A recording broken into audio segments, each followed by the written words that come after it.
ഉദരത്തിലെ ശിശുവിനോടുള്ള എൻ്റെ ചോദ്യങ്ങൾ. ചോദ്യം 22. നിന്റെ ജനനത്തിൽ മാലാഖമാർ പ്രഘോഷിച്ച സമാധാനം ഇന്ന് അനേകർക്കും ലഭിക്കാത്തതിൻ്റെ കാരണമെന്താണ്? ഉത്തരം: ദൂതന്മാർ പറഞ്ഞത് ഒന്ന് ശ്രദ്ധിച്ചു നോക്കൂ. അത്യുന്നതങ്ങളിൽ ദൈവത്തിന് മഹത്വം, ഭൂമിയിൽ ദൈവപ്രസാദമുള്ള മനുഷ്യർക്ക് സമാധാനം.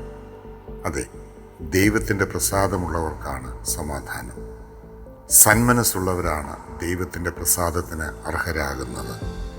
സമാധാനമുണ്ടാക്കുന്നവർ ദൈവത്തിൻ്റെ പുത്രന്മാരെന്ന് വിളിക്കപ്പെടും എന്ന് ഞാൻ പറഞ്ഞിട്ടുണ്ടല്ലോ.